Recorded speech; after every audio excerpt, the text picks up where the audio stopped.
I'd like to play a song for you now called Going to Catch My Baby.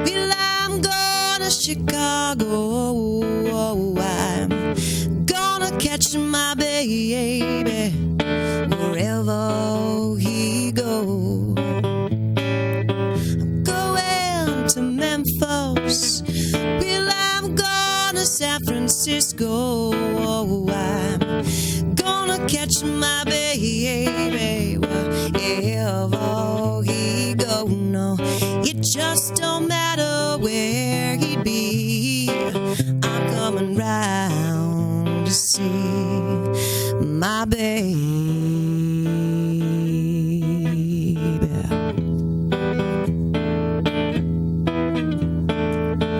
Bringing my heart, I'm bringing my soul, I'm bringing my sweet love to meet him on the road. No, it just don't matter where he'd be.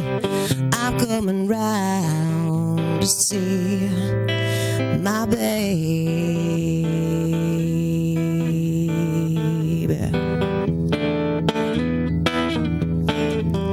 Like a doll on the strings, it got me perspiring, running for the train, running for the airplane.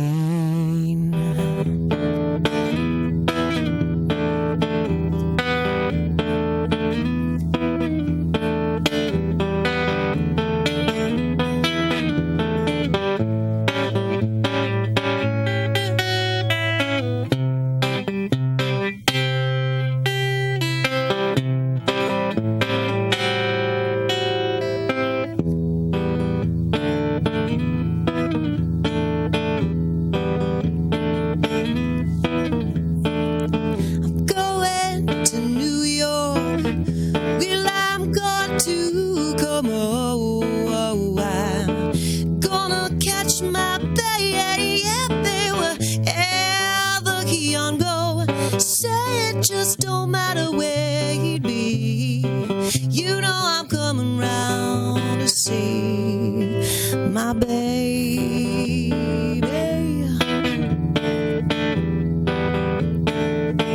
No, it just don't matter where he'd be. Say I'm coming round to see my baby.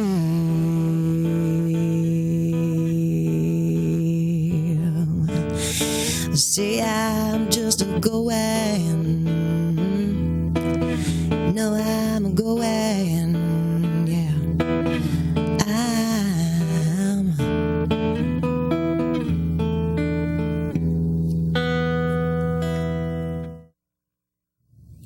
Well, that was the sultry blues singer Olga Wilhelmina. Perhaps you've seen her. She's been on our show numerous times. She was kind enough to come up during the holidays back last Mardi Gras of 2009. She had some extra time, had just moved back to the city, and we recorded a few extra songs at times like now. As you know, we've still looking for live guests, so I always refer anybody you know because we'd like to give them a shot. But she'll be back for two more songs, and that was from her fourth CD. She's already released a new CD, and I don't have a copy of it. When I do, we'll show it to you. But I'm Bob Bockelman, and we welcome you back to Restaurant Review. We're we at the middle of December, almost Christmas 2009. We're ready to go to 2010. Wow. That's amazing. We're real pleased today to have a new restaurant for you.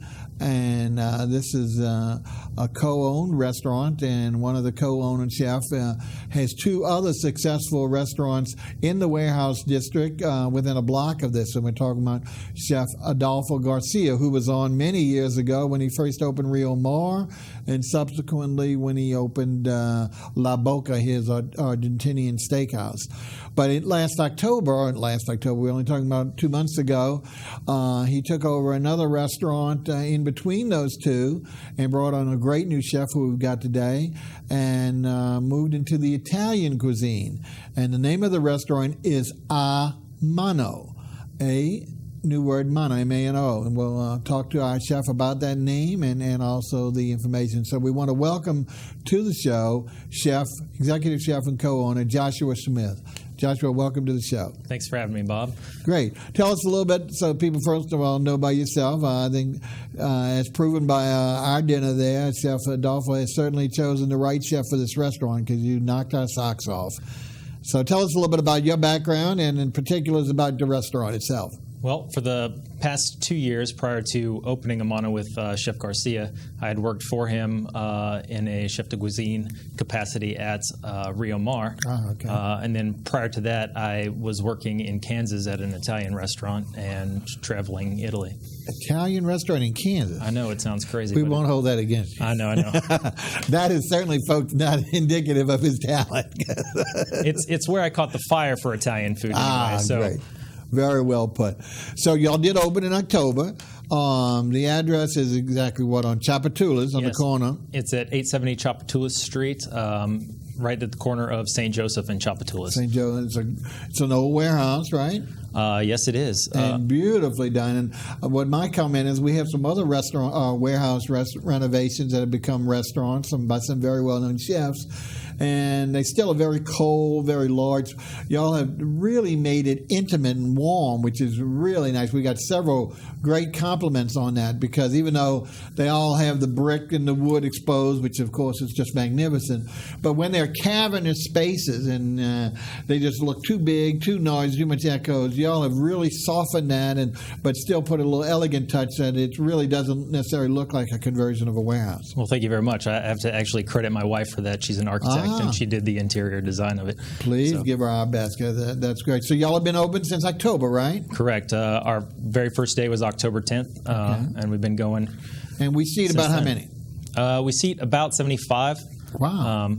Like I said, I'm shocked at that because it really looks much smaller, and that's what's so good about it, the way you've been able to minimize that space. Yeah, and we can actually fit another dozen or so at the bar as well. So. Yeah, and it's a huge, beautiful bar.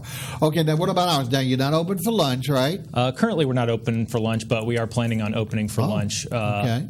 Wednesday through Friday after the new year begins. After New Year, okay. But right now you're open. What day are you closed? Do you dark on any day? We are closed Sunday. But other than that, we're open Monday through Saturday from 6 p.m. till 10 p.m. 6 to 10 p.m. And what style of Italian, I mean, I know, but I want you to tell me, what style of Italian food or cuisine, what area would you say it most likely represents? It's sort of... we take the opportunity to pick and choose all throughout central and southern Italy, all the way as far north as Tuscany, and then following all the way down to Sicily. To Sicily, yeah. So that's what I like, the blend of it, because too many. Of course, we have been traditionally in New Orleans a heavy Sicilian, traditional heavy red paste restaurant, which is great, but we never really have had too much success with the northern part. So here you're giving us a little better exposure when we're not always inundated with things you can get at many other restaurants. Plus, you do serve some things called family style, and we'll talk about that for that. What else you want to say about the food and cuisine itself before we get into particulars? I just think that what we're trying to do at a Mano, which means by hand in Italian, is to do as much as we can by hand, curing our own meats and slowly braising entrees and hand making our pastas. So that's sort of our philosophy. Yes, and that is so evident, folks. In fact, when we start showing our photos of the restaurant, the very first restaurant picture is not really a picture of the door, the glass door, but actually a glass door leading to the curing room. Is that right? That's correct. So right in, as part of one of the walls, you're actually seeing these wonderful sausages and other meats cure right in front of you.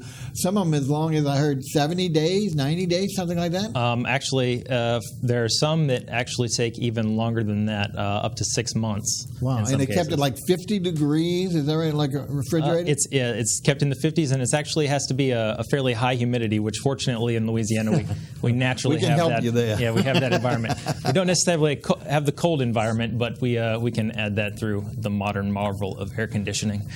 And truly great. And also the pastas, which we won't talk about them yet until we actually get some pictures. But let's see, I think we've covered most of the things when you're open and when you're seating. So again, right now, folks, Monday through Saturday evenings until after the first of the year. And then you can check with them, and hopefully they'll start a lunch, which I think they will, from Wednesday at least through Friday, if not Saturday.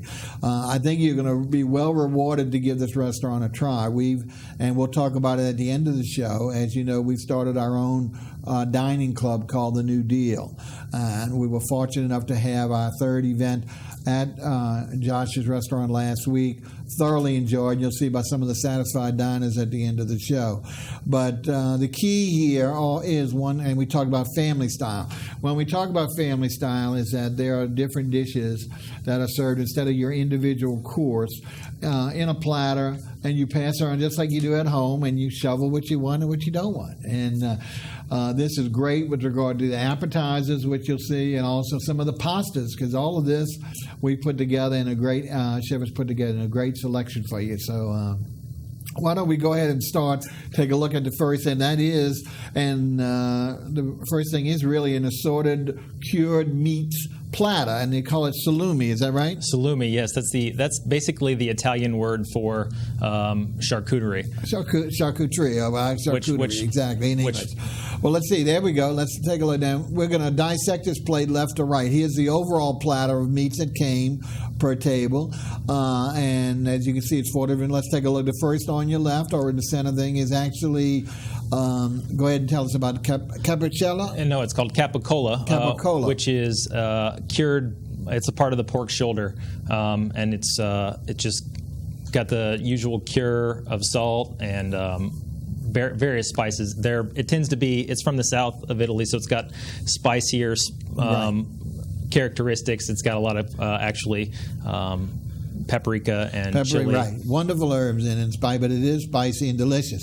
Let's move it on to the second, which almost looks like tomatoes, unfortunately, on our picture. That's what well-known. That is called Toscano salami, which is most noted by the fact that the meat in it is hand-cut rather than ground by hand, a mano. Right. And then it's got Chianti wine and whole black peppercorns in it. You'll love it. The flavor of the wine. I know Genoa salami is so popular here in traditional restaurants, but this is divine with regard to the wine taste. Now, number 3 came out to be one of the most popular things in our plate here at most of our tables. So let's tell us about the third one here, right in the center. And typically, that has been one of our most popular things in general. That is duck prosciutto is what we call it. It's basically cured duck breast with all it really sees is salt and thyme, and that's all you need. I'm telling you, it was unbelievable, folks. And people say, oh, duck. Duck is wonderful, and you'll see some of the entrees, but this was so unique, and really we surveyed all of our diners across the board. This was always the number one. A couple others would be 2 and 3, but this was universally recognized as the top one on the plate. Excellent. Okay. Anything else on that, or is that a repeat at the last part there? That next one is actually called Ionico, salami Ionico. We make it with Ionico wine, which the particular kind we're using actually gives the salami a sort of cinnamony flavor that is actually inherent in the wine itself, but it sort of shines through on the salami, I think. See, I don't think I took one of those thinking that they were the second and the fourth were just replicas. So I took just one and cheated myself. And but you did cheat yourself. Trying to be conservative and letting some of the other diners at the table eat it. Yeah, that's one of my. I barely got a taste of the duck because it was going so bad. People wanted second and third. That's actually one of my personal favorites of the whole plate. Excellent. So again, folks, this is on the menu, so it's not something you did specifically for us. This is and what's good is they are variety, so it's not always the same platter. Right, that's correct. We'll change it from time to time. That when you showed that room, there's going to be a rotation of the items in there, and we've got 12 different things going right now. So, and only 4 or 5 things end up on the plate. So, but you won't be disappointed, folks. Once you taste this, unbelievable. Like I said, I know you've had some of these things at other traditional restaurants. There's any pasta like a Genoa salami or mortadello, and there's nothing wrong with prosciutto. There's nothing wrong with that. But for those who appreciate that, you're going to have a new level of appreciation when you taste these, the varietals that are here, and all handmade and cured right here on the spot, which is, I don't think any of the other restaurants are able to do. I mean, they certainly can buy from great vendors, either locally or out of town, but they're not really doing it themselves. And that's what's so good about this restaurant is that, and the pastas are really actually being done directly here. All right, let's take a look. And by the way, folks, as you know, we do open it up for callers. There are 2 numbers the director will show. So if you have any questions during the hour for Chef Josh Smith or myself, we'll be happy to answer them, because we want to give you as much information as you can about the restaurant, so you'll give it a try. Okay, let's see if we're going to move into, there we go, there's our numbers. The next thing, folks, are olives. You say olives? Well, look at this great, I think we have 4 different varietals here. Comes to you in this magnificent old preserving jar. And what we did was ask Chef to go ahead, and the next picture will actually take 4 distinct, but the colors there are just so magnificent. It will go ahead and take a look at it now. We can identify, took 4 different types out and put it in a smaller plate so we can explain each one to you, just like we did with the meats. Why don't we start with those? All right. Well, it actually looks like one of them is missing in that photo, but that's fine. What we've got in that marinated olive mix, these black olives that you see there are actually oil-cured olives. Rather than being a brine-based olive, it's cured in oil, and it sort of causes it to shrivel and almost raisin up the olive. Then the green olive shown there is called a Castelvetrano olive. It's from Sicily, fairly popular in Sicily. The sort of light brownish one there is called Gaeta olive. It comes from near Rome in a region called Lazio. Wow. And the one that's not shown is another green Sicilian olive called Bella di Cerignola. Okay, you see that. Well, y'all took, maybe Chef ADOLFO took them out and didn't give but anyway, the important thing here, folks, is if you love olives, and what got to be really a kind of a problem at our table is everyone was fighting over the oil. The oil that these are sitting in obviously accumulates at the bottom of the jar, and they were pouring. And of course, there's nothing better than olive oils with bread, the lovely breads that you all provide. So that got to be the only problem I saw at the table was we really didn't have enough oil to satisfy the folks with the bread. Well, but we should have asked for more. Should have asked for more. There's plenty where that came from. So. But when you see the amount of food that we have, folks, you'll see there was no reason for us to be asking for more of anything. Okay, so now we moved into the olives. Now the next one, and this is part of the appetizer or starters, is some grilled bread with 2 different, again, using the same type of canning jars. One is ricotta, which everybody knows, a wonderful cheese, which is the best we've ever tasted, and might call it pasta fagioli, which is white beans. It's usually a soup, but I mean, it's the Tuscany beans. Let's talk about these. We got several pictures of these, but this is how it came, first of all, to the table with the breads and the 2 jars. All right. Well, the jar closest to us is the ricotta, the bright white, which is in this case a cow's milk ricotta, and we've sort of accented that with chili oil and basil, which I think helps round out the flavors. Amazing, folks! And when I read it on the thing, I don't know why. I guess you expected the chili oil to have a little more spice, a little hotter, which I'm probably wrong, but. It was sweet, and that was from the basil. The effect of the basil cheese was just superb, and everyone loved it. I mean, it was just, again, one of these universally accepted of the dishes. This was just the most generally well received with regard to what you did to this ricotta. And of course, the bread, the wonderful grilled bread. You had put some seasoning or something on the bread, or no? Oh no, it's just straight up grilled. I think in order to let the flavors of the spreads shine for themselves. Just leave the bread alone. Let the Okay, we'll be moving along the pictures, and we'll see. We should go down and look and see the beans. That's not the best shot, but we'll go on one more, and let's see if we can talk about the white beans. Again, there's an aerial view looking down both on the ricotta and the beans there on the left. Tell us a little bit about the white beans and what's done to them. The white beans are cooked fairly slowly, and then with a very healthy dose of thyme and rosemary and garlic, and those are the flavors that really shine through. And that's actually sort of the base of the Tuscan bean recipe, which is what those are. Right. And again, we did ask for more bread here. Now we didn't ask for grill. We went back and just ordered the first breads that we got, and people were smearing this like crazy. So at our table, this thing was bone dry, both of these jars, and then we're only talking about 4 healthy eaters.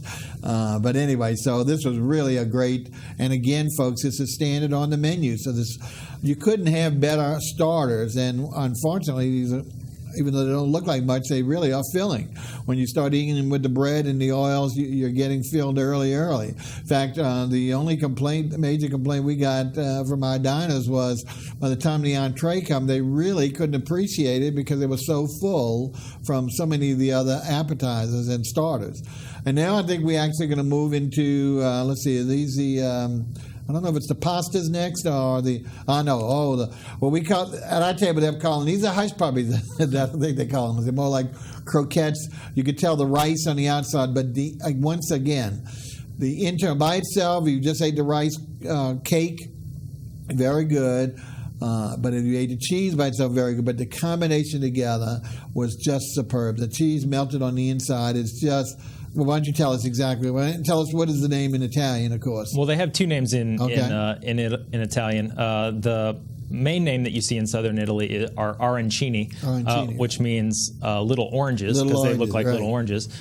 In Rome, which is where we base our recipe off of, they're called suppli ai telefono, which mean telephone wires. Wow. And the idea is that when you bite into one half of the rice ball and sort of stretch it out, that cheese resembles a telephone wire. Very descriptive. I would have never known that one. Yeah. I've heard of the oranges because, again, the look is certainly like a spiked orange. But now tell us what cheese is in the inside, because this is actually superb, the combination. It's called caciocavallo cheese. It's a cow's milk cheese. It's very similar to mozzarella, but it's aged, so it picks up a little sharp tanginess. Exactly. Everyone kept calling it mozzarella. I said, this is not mozzarella per se. I don't know what they did to it, but it's something more than mozzarella. Right. And so now you tell. So they've aged that age, and again, of course, it becomes very smooth and liquidy and stretches, like you said. But the flavor just makes, because a rice cake by itself, most of the time, is never moist enough, and so by putting that wonderful cheese and the flavor of that cheese inside was just superb, really superb. So again, folks, this was all part of the appetizer line that you could get. Now, we've still got more of that, and I think, let's say we're looking at the pizzas or the pastas, which we'll have.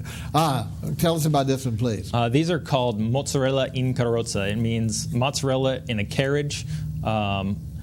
The carriage in this case is bread, and it's dipped in batter and then fried in olive oil, and then it's finished with a sauce of anchovy and caper. And this is a traditional Southern Italian Roman dish that I think sort of is where the fried mozzarella that we see in America originated. Right. I could certainly see that this would be the origin of what we know more commonly. But at first, it really didn't look like mozzarella at all. We didn't know until we tasted in. But the great saltiness of the capers and just really was a great tradition. All right, now, again, we're still moving, folks, and we're going a little quickly because we have so much to show you. The next is actually pizzas. Is that right, or is that the pasta? Well, you did get a pizza, but we've moved. We'll get back to the pizza. We'll get back to the pizza, folks. This is called bucatini alla matriciana. Again, it's a mouthful. Again, yeah, it is. Literally and figuratively. It means bucatini, from the town of Amatrice, which is a town outside of Rome. This is a classic Roman dish. Bucatini are a wide, fat noodle with a a hole running down the middle. Right. That's what's so cool about this, folks. I mean, everybody says, "Oh, we got spaghetti," and I said, "Well, I'm sure it's got a better name than that." And we saw it on the menu. But what's so cool about it, the traditionally homemade spaghetti has the hole down the tube, and that air really gives a tremendous addition to the taste of it. So not only knowing that it's homemade, here's another look at it, right, from a different angle, and tell us a little bit about the sauces. But it's just fabulous tasting pasta. Well, the sauce is like I said, this is a traditional dish. It is a combination of tomato, onion, and guanciale, which is a cured pork product similar to bacon or pancetta. And it's also got a healthy dose of chili, not too strong, but there is some peperoncino, some chili in there to sort of give it a little kick. And then it's finished with pecorino romano and a little bit of basil. Superb. Absolutely superb, folks. So this, for those who insisted that this was spaghetti, it's the best you're going to have. I mean, the flavors here are just so true and authentic to the mark that just tremendous. Obviously, if you sat here and ate that whole plate by yourself or a whole plate, you wouldn't be able to eat anything else because the pasta alone is so filling because of the actual quantity of the taste. It's just absolutely delicious, And we had one more, which is I wanted to say it was more like gnocchi, but I know it's not. Let's see, this is we're calling this orecchiette pugliese. Orecchiette are a little. Literally, it means little ears. They form it with shape of the pasta. Like it's like gnocchi is the closest I could call it, which is like a dumpling, but this is not a dumpling. This is actually a pasta, and it gets its shape it's formed with your thumb. There's some lady in town. I think I remember her telling it. She put a thumbprint on. They called it thumb pasta or something like that. And this is called orecchiette because when you look at them, I guess they look like little ears. They don't. It's not a perfect ear, right. But because you're right, because I hadn't thought of it like that. I was thinking the thumbprint, but right, the additional creases and all it makes, one could see that. But tell the great additions to it. That's what really is my favorite in it. Well, first it's sort of a tribute to Puglia, which is where that pasta comes from, and the ingredients that sort of thrive there, or that they love in that region. Puglia is the heel of the Italian boot, that sort of stiletto heel that you'll see if you look at the map. Broccoli, which they absolutely love, broccoli and broccoli rabe. We were using broccoli rabe. We recently switched it now that local broccoli is in season, and we're using that in abundance. We also, in that dish, use house-made Italian sausage. Right. And sun-dried tomatoes. And then it's finished with ricotta salata, which is whereas you had the creamy ricotta earlier, this one is salted and dried a little bit so that you can actually grate it over the top. Grate it over the top. Absolutely divine. And then it also gets a healthy dose of Apulian olive oil as well. Yes, absolutely superb, folks. I mean, once you try this, then the broccoli alone to me was just the amazing touch to it, even though the others were just great because people say, oh, it's just pasta primavera. Absolutely not. When you taste these things, you'll see, it might have some semblance of visual to some of the dishes you recognize, but this was totally different in taste and flavor. Well, all right. If you don't mind, all those dishes, pasta primavera, things that we know in the Italian-American repertoire, they all started somewhere in Italy. So you can see the base in what we're trying to do, and where that stuff we're came used from. is the evolution. Exactly. And that's it. So, and feel good or bad. Because, but it doesn't taste like when I said, well, that's right.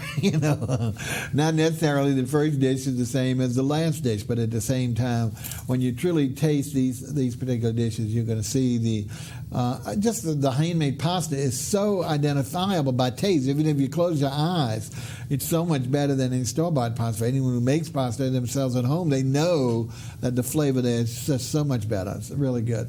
Okay, now I think it's time to see the pizza. I keep talking about pizza, and I like pizza is my favorite, but it was really great here. And again, thinly sliced. Tell us about this. What you called it, margarita? It's called pizza fritta. First of all, this is, and then it's called alla margarita. Alla margarita. Pizza fritta means fried pizza, and this is like the rice balls, the arancina, the supli. It's street food, but this particular street food is really only found in Naples, and There are two styles. You'll see it most of the time it's closed. Every now and then you'll see the open style. For the restaurant, we like the open style. Yes. It lets you see everything. No, but you see it visually, it's much more, right. But here it's just a simple classic margarita combination of tomato, mozzarella, and basil. And then we finish it with some nice extra virgin olive oil and sea salt from Sicily. Pure and simple and just super tasty. Now again, this is not a pizza that's going to feed, as your main meal. I mean, again, but at the same time, you don't need it. When you see the volume of food that we are being served as part of the intent of the proprietor and his co-owner here is that you won't be leaving this place unhappy from a stomach standpoint. There's always, everyone complains it's just too much food. So hopefully you won't take offense at that. But at the same time, everything can be ordered a la carte at the restaurant. Right. We are an a la carte restaurant. However, if you ask us to feed you family style, we will happily do it. Tell you, I think it's not only the best bargain for your money, it just adds to the camaraderie of your table, of your diners, because it just brings you more close together, just like as if you'd be with your own family at home. And it's really how they eat in Italy. Exactly. And it's much more natural, much more authentic in that regard, being more family home style. Exactly. Okay, now we're going to, can you believe we finally got through the starters, and now we're actually going to look at the entrees. Now, I think there are 6 entrees, and Josh was nice enough to be able to serve us all 5. The first is he does a fish every day, I believe, and tell us about this. Is a swordfish, which I was very surprised we were doing that locally, but tell us about that, please. Well, we do actually, the Gulf of Mexico does actually have an abundance of swordfish, and what we try to do is, it's on the menu as Gulf fish, so we always try to make sure that we're finding fish from the Gulf of Mexico. Right. In this case, it was swordfish. Swordfish was nice that particular day, so that's what we bought. And this topping is a Sicilian topping called alla ghiotta, which technically means in the style of the glutton, because it's got so many big Sicilian flavors in it that it's almost gluttonous in Sicilian terms. It's got capers and olives and raisins and onions and tomato, and it's also got a good healthy dose of extra virgin olive oil and some more of that Sicilian sea salt, which I think, all said and done, really helps elevate the fish to a whole new level. Yeah.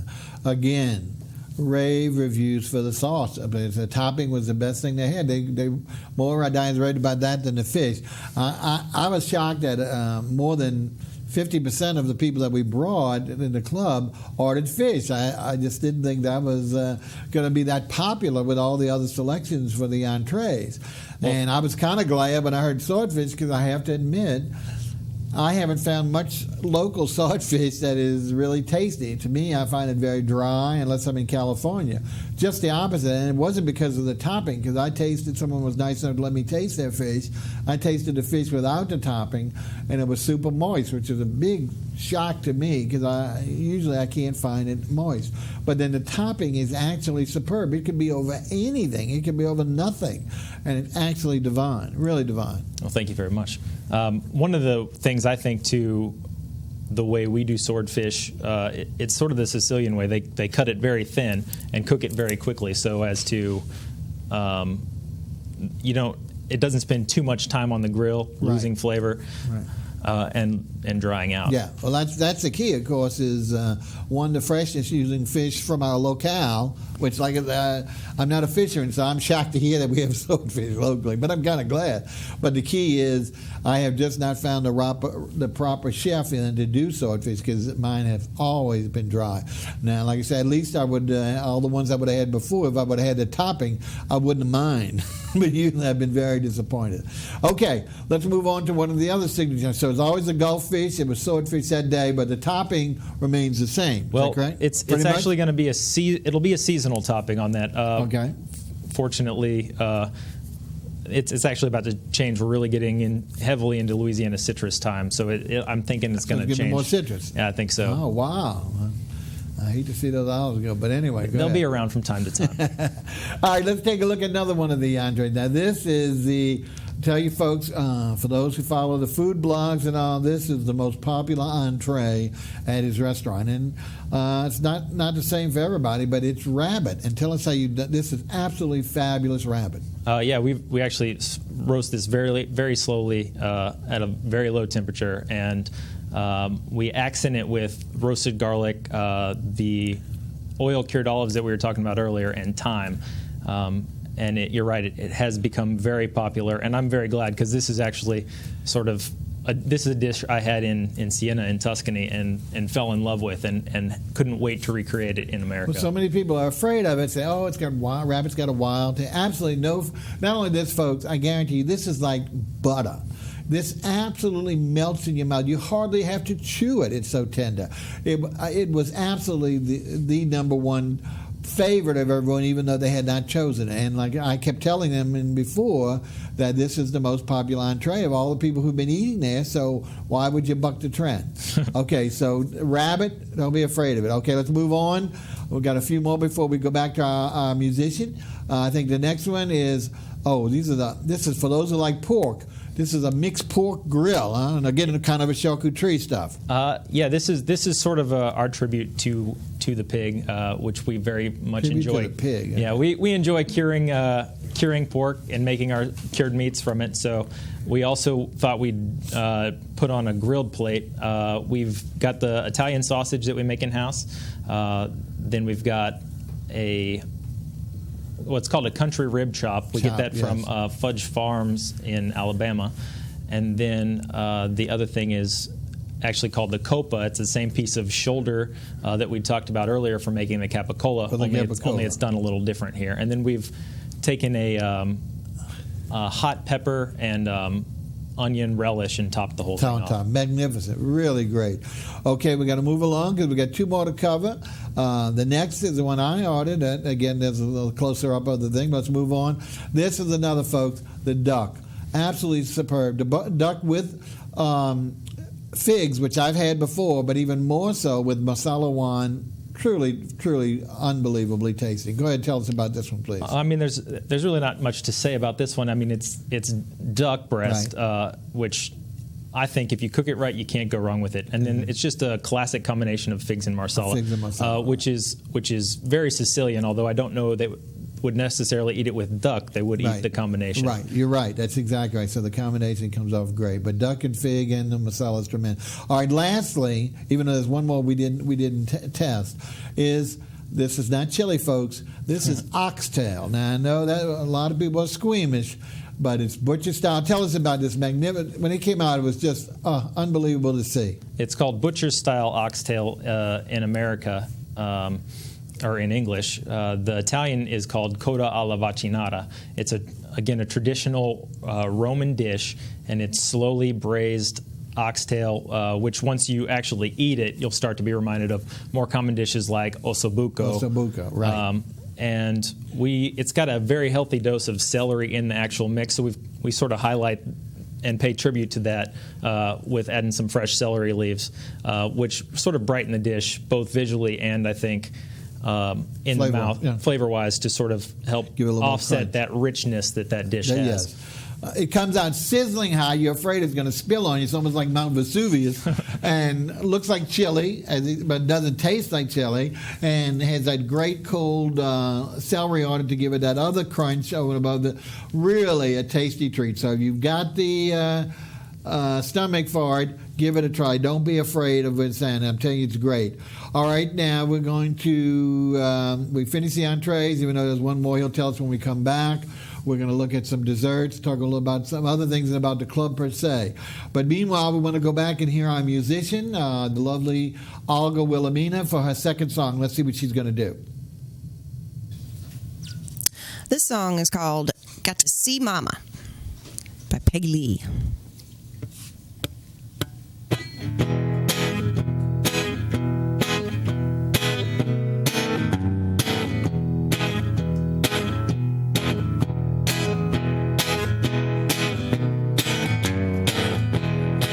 You got to see Mama every night, or you can't see Mama at all. You gotta kiss your mama, hug her, squeeze her tighter. She won't be there to take your call. If you want my company, you can't 50 me. You gotta see mama every night. Oh, you can't see mama at all. No, you can't see mama at all. Monday night I sat alone. Tuesday night you didn't phone. Wednesday night you didn't call. So Thursday night's just the same old style. You got to see mama every night. Oh, you can't see mama at all. You gotta kiss your mama, hug her, squeeze her tighter. She won't be there to take your call. If you want my company, you can't 50 me. You gotta see your mama now every night. Oh, can't see your mama at all. No, you can't see mama at all. Friday night you dodged my pass. Saturday night you took your bath. Sunday night you called on me, but you brought 3 girls for company. Now I don't know what part of that is okay, but it's not okay. No now. I said you gotta see your mama every night. Oh, you can't see mama at all. You gotta hug and kiss your mama, squeeze her right on. She won't be there to take your phone call. If you are my company, baby, you can't 50 me. It's gotta be 100% all the time. Or you can't see your mama at all. No, you can't see your mama at all. You can't see your mama. Can't see your mama. Yeah.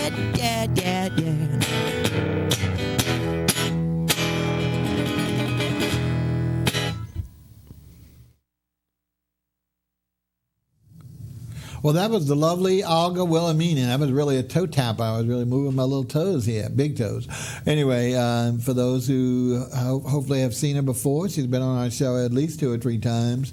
Early on, she came on with our first CD when we did Wolf's Original Restaurant. So you can imagine how many years ago, seasons ago, since we've been on 10 years. That's our 4th CD, and she's moving a little bit away from her traditional blues roots. And I heard her 5th CD, which we haven't gotten a copy, hopefully she'll come in, is really a much more contemporary type sound. But anyway, she'll be back for one more song as we do to close the show.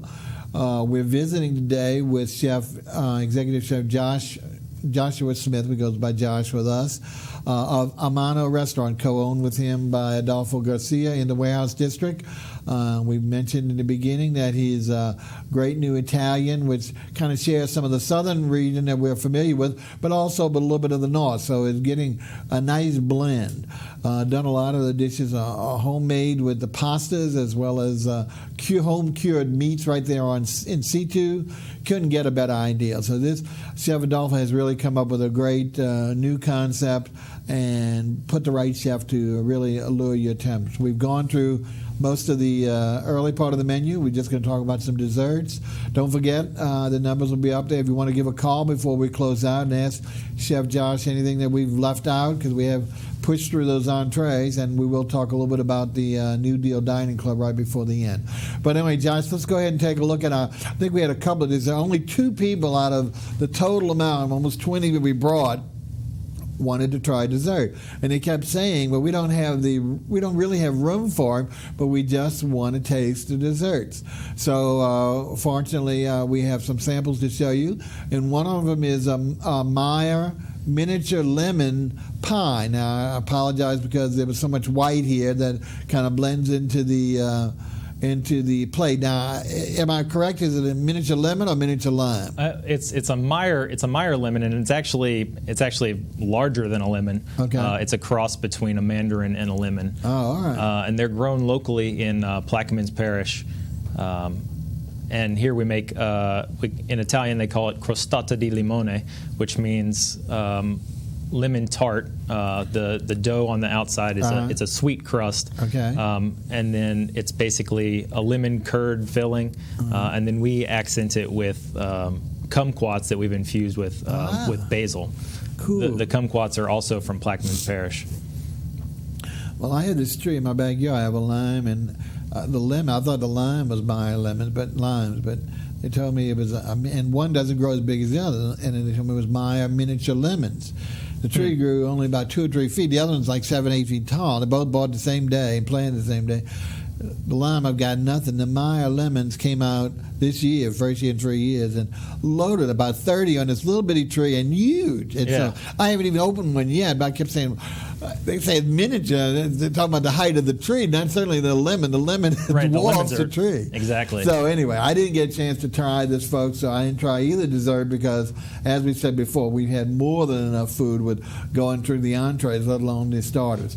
But one of the others at the table also wanted to try, which I thought was coffee, because I had plain coffee when I asked for it, when I saw that what they were bringing, but it looked like an espresso served in a cup, but it's not. Tell us exactly what you actually, this might be, it's hard for me to tell what that is. Okay. It's one of 3 possibilities. All right. And I guess I'll talk about all 3 of them since I'm not quite sure. Yeah, we have to, because we don't want to confuse anyone. 3 things that we do in that particular cup. One, we just serve some gelato made not by us, but actually La Divina on Magazine Street. Yeah, great gelato. Yes, go ahead. And that looks like it might be the Castagnaccio, which is a Tuscan Christmas cake. They said they called it a holiday cake. Okay, so that is what let's go ahead and forget about the other 2 folks. Let's focus on this. This was called a holiday cake or a Christmas cake. Castagnaccio, which means it's a chestnut cake. Castagna is the word for chestnut. Okay.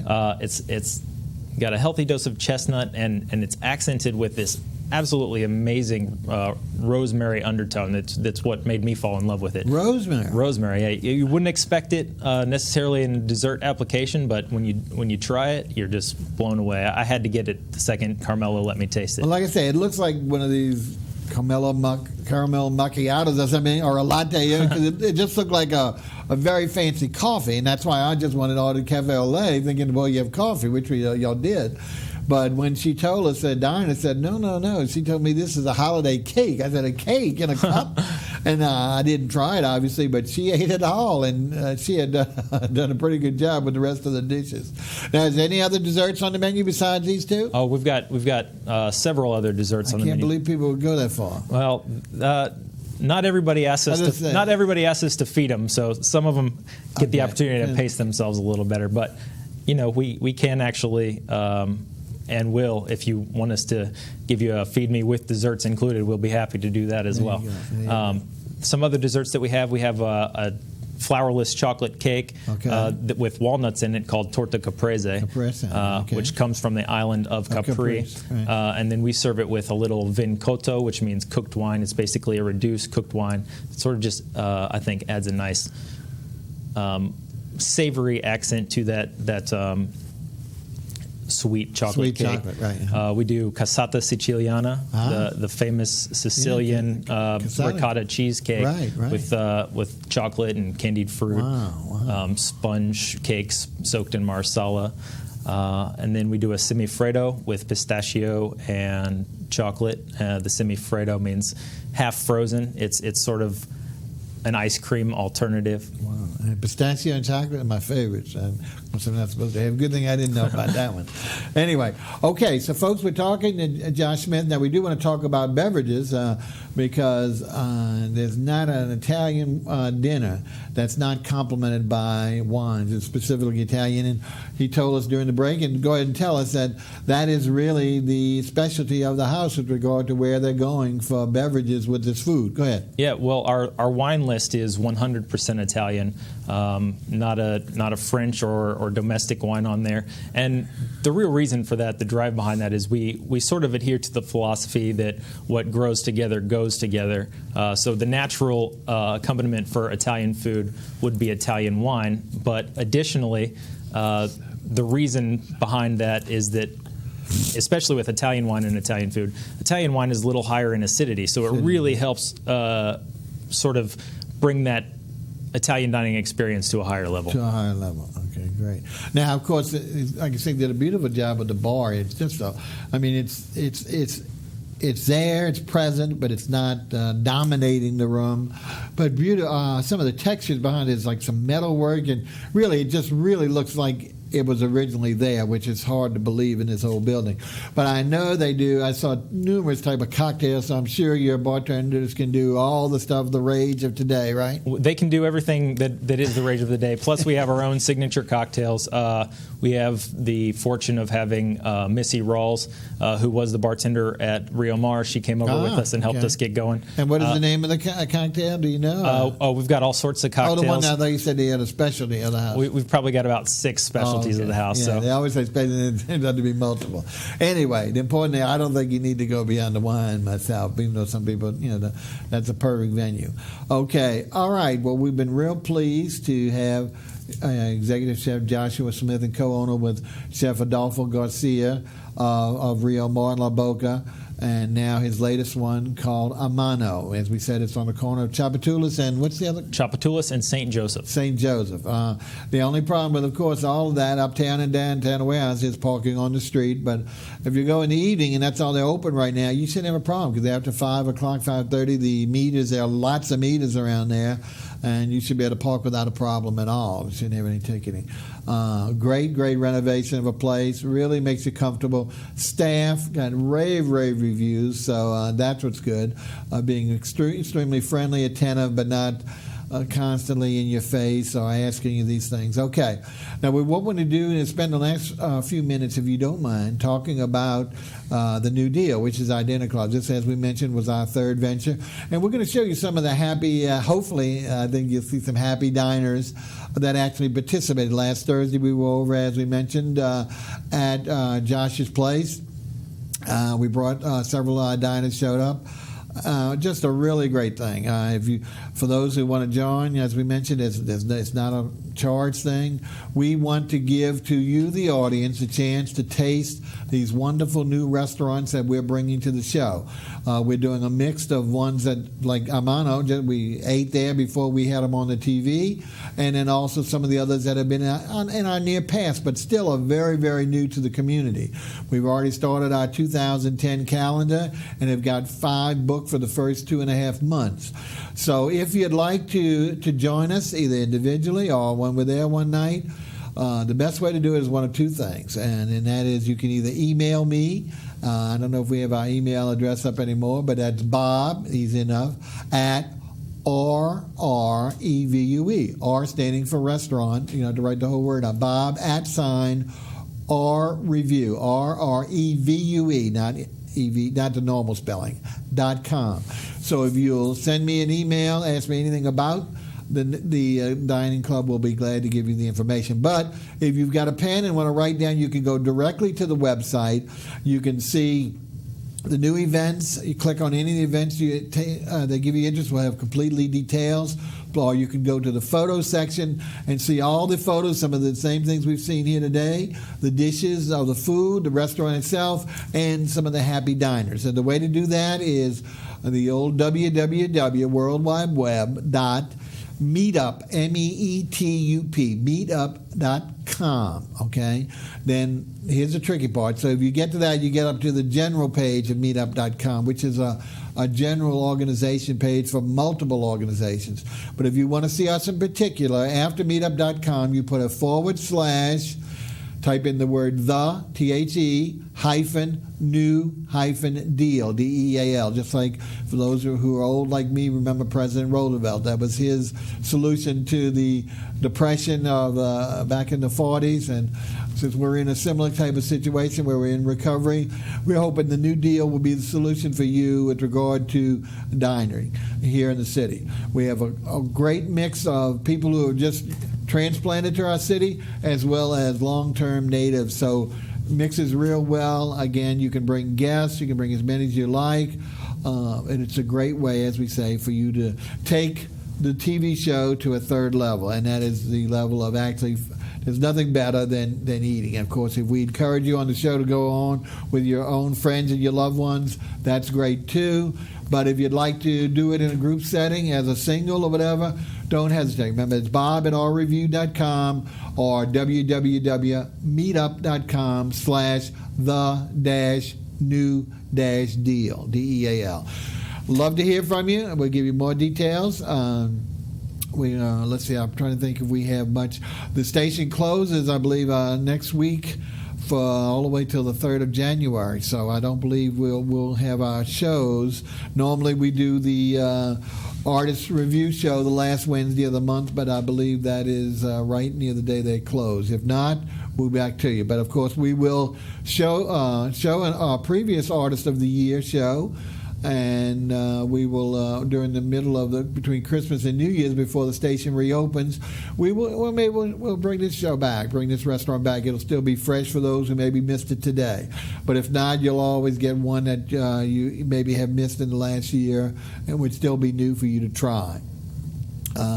Until then, of course, we will see you in the beginning of the new year. We've got a slew of new restaurants lined up for 2010. Don't forget us. You all have a happy holiday. And, of course, we'll look for you at the restaurants. And what we'll do now is we're going to let the lovely Olga Wilhelmina close out for you. Until we see you again, it's Bob Bockelman at Restaurant Review. All right, I'm going to play a little blues song for you now. This is called Got a Mind to Ramble by Marlene Johnson.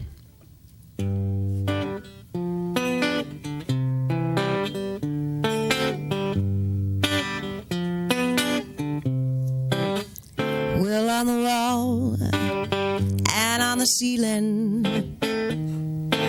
see your face all night long, and I get so blue I wanna leave my happy old home. I'd rather be on a freight train than laying here in my beer.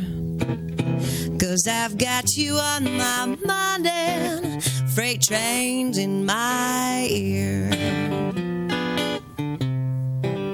See, I could do like those other women,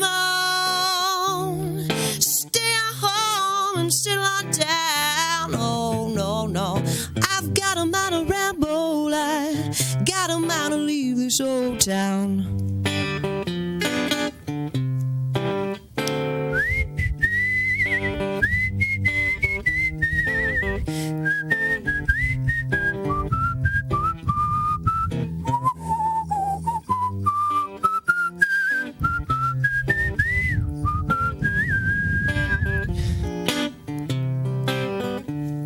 I'm gonna hail me a freight train. I'm gonna ride it, baby, all night long. Yes, till tomorrow morning, honey, I'll be long, long gone. You know, tomorrow morning, baby, I'll be long, long, long gone. Yes, I got a mind to ramble, I got a mind to leave this old town. Sure do now, baby. Said I've got a mind to ramble, I've got a mind to leave this old town. Yeah, yeah, yeah.